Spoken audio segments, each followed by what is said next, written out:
पीछे तो कोई भी नहीं है। वीरू ने एक हाथ बाइक के हैंडल से छोड़कर अपने पीछे की तरफ दिखाया और हमारे सामने उसका हाथ उस आदमी के आर पार हो गया।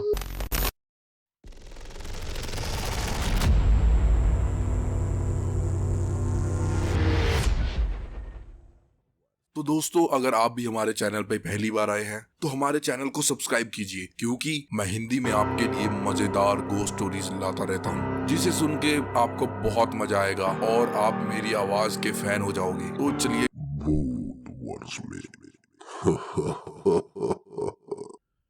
ये कहानी वीरान घाटी के बारे में है, जहाँ पर भूत प्रेतों का बसेरा होता है। दिन भर तो ये घाटी शांत दिखती है, लेकिन रात होते ही हर जिंदा चीज इसे छोड़कर चली जाती है। तो चलिए डर और रोमांच से भरी इस कहानी की शुरुआत करते हैं। दोस्तों, तो यह कहानी उस वक्त की है जब मेरे गांव की कंपनी बंद हो गई थी और मुझे काम के सिलसिले में दूसरे शहर जाना पड़ा। उस नई जॉब पे जाने के लिए रास्ते में एक घाटी आती थी वीरान सी, मुझे वो पार करके जाना पड़ता था और वहां से बहुत ही कम लोग गुजरते थे। और मैंने तो गांव के बहुत सारे लोगों से उस घाटी के बारे में भूतों की कहानियां सुन रखी थी। वीरान घाटी की दहशत इतनी थी कि शाम के बाद उसके नजदीक कोई जाता भी नहीं था। लेकिन मेरी किस्मत को कुछ और ही मंजूर था। नई कंपनी में अचानक से नाइट शिफ्ट स्टार्ट हो गई और पहली शिफ्ट में मेरा नंबर भी लग गया। अब मुझे रात के समय में घाटी से पैदल होकर निकलना था। ये बात मैंने सबसे पहले अपनी बीवी मीरा को बताई। उसने मुझे बहुत ही प्यार से हौसला देते हुए कहा कि परेशान मत होना, यह दिन भी निकल जाएगा। और फिर हमने क्या किया कि घर का कुछ कीमती सामान बेचकर मेरे एक दोस्त से पुरानी बाइक खरीद ली। रात को जिस दिन मुझे कंपनी जाना था, उस दिन मैं समय से अपने घर से निकल गया बाइक पर और मैंने उस घाटी में प्रवेश किया। जब मैं वहां से गुजर रहा था तो मैंने देखा कि एक परिंदा भी नजर नहीं आ रहा था और घाटी के बीच पहुंचने पर अचानक से ठंड बढ़ने लग गई थी और मेरे सामने कोहरा सा आ गया था।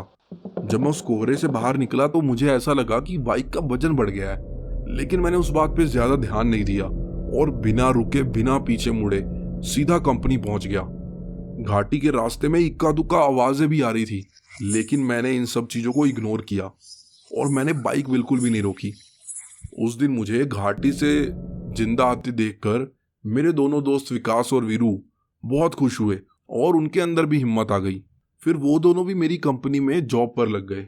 अब किस्मत की बात तो ये देखो कि उन दोनों को भी मेरी वाली शिफ्ट मिल गई। अब हम तीनों को सेम शिफ्ट में जाना था। अब वो अगली रात आ गई जिस दिन हम तीनों बाइक से कंपनी की ओर निकलने वाले थे। मैं और विकास आगे निकल गए क्योंकि वीरू की गाड़ी में कुछ दिक्कत आ गई थी, तो वो थोड़ी देर में आने वाला था। उस रात में मुसीबत की शुरुआत तो तब हुई जब घाटी के बीचों बीच हमारी बाइक बंद हो गई, इसीलिए हमें घाटी में रुकना पड़ा। आसपास इतना सन्नाटा था कि जरा सी आहट से भी रूह कांप जाए। विकास लगातार बाइक स्टार्ट करने की कोशिश कर रहा था, तभी एक अचानक से डरावनी सी चीख सन्नाटे को चीरते हुए हमारे कानों से टकरा कर निकली।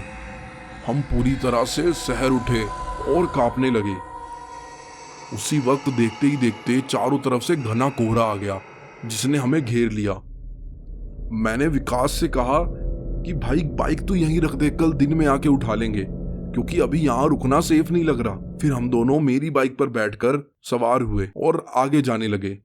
रास्ते में हम दोनों के मुंह से एक शब्द भी नहीं निकल रहा था और दोनों के दिमाग में बस यह बात चल रही थी कि बस सही सलामत इस मनहूस घाटी को पार कर जाएं। तभी पीछे से हॉर्न की आवाज आती है। पहले तो हम डर गए, फिर जब हमने पीछे देखा तो वीरू हमारी बाइक को ओवरटेक करता हुआ हमसे आगे निकल गया और उसके पीछे एक अनजान आदमी भी बैठा था। मैंने अपनी बाइक आगे भगाई और वीरू के पास पहुंचा और मैंने वीरू को बोला कि ये चाचा कौन है, हमसे तो पहचान करा दे इसकी। वीरू ने जवाब दिया, अबे कौन सा चाचा, मैं तो अकेला ही आया हूं। मैंने कहा, फिर तेरे पीछे बाइक पे कौन बैठा है? वीरू बोला, क्यों मेरी फिरकी ले रहे हो भाई, पीछे तो कोई भी नहीं है। वीरू ने एक हाथ बाइक के हैंडल से छोड़कर अपने पीछे की तरफ दिखाया और हमारे सामने उसका हाथ उस आदमी के आर पार हो गया और फिर वो अनजान आदमी हमारी तरफ देखकर मुस्कुराने लगा। यह नजारा देखकर मेरे और विकास के तो हाथ पैर ठंडे पड़ गए थे। हम दोनों कुछ भी नहीं बोल रहे थे, आवाज जैसे गले में ही अटक गई थी। फिर मैं गाड़ी आगे भगाने की कोशिश करने लगा, पर गाड़ी आगे बढ़ ही नहीं रही थी और ना ही उसमें कोई ब्रेक लग रहा था। उस वक्त मुझे ऐसा लग रहा था कि साला बाइक तो मैं चला रहा हूँ, लेकिन बाइक को कंट्रोल कोई और ही कर रहा है। और हम लोग कोशिश कर रहे थे कि हम वीरू की तरफ ना देखें। विकास मुझे कसकर पकड़ के बैठा हुआ था। हम दोनों डर से कांप रहे थे।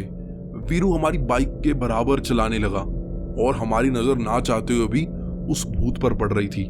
वो अभी भी हमारी तरफ देखकर हंस रहा था और उसके चेहरे पे एक शैतानी हंसी थी। हमारी फटके 4 हो चुकी थी। आगे के रास्ते में बहुत घना कोहरा फैला हुआ था। तभी वीरू को पता नहीं क्या हुआ कि उसने अचानक से बाइक की स्पीड बढ़ाई और उस घने कोहरे में घुस गया। हमने भी अपनी बाइक की स्पीड बढ़ाई और उसके पीछे पीछे चल दिए। थोड़ी आगे जाकर देखा कि वीरू की बाइक पर वीरू अकेला ही था और वो आदमी अब उसके पीछे नहीं था। यह देखकर हम दोनों की जान में जान आई और हमने राहत की सांस ली। घाटी का रास्ता अब खत्म ही होने वाला था, बस थोड़ा सा ही बचा था। जब हमारी बाइक वीरू के पास आई तो हम उसे सब कुछ बताने ही वाले थे कि अभी क्या हुआ, लेकिन उससे पहले ही वीरू बोला कि अब तुम दोनों बताओ किस चाचा को पीछे बैठा लिया है। तुम्हें पता नहीं है बाइक पे ट्रिपलिंग अलाउड नहीं है। वीरू ने जैसे ही अपने मुंह से यह बात निकाली, यह सुनकर तो विकास ने अपनी पैंट गीली कर दी और मेरा भी बाइक से कंट्रोल खो गया और मैंने बाइक सड़क से नीचे उतार दी। बाइक तेजी से दलदल में घुस गई। वीरू ने हमें पास वाली कंपनी के हॉस्पिटल में पहुंचाया। हम दोनों को काफी चोट लगी थी, लेकिन हाथ, पैर और सर सलामत थे।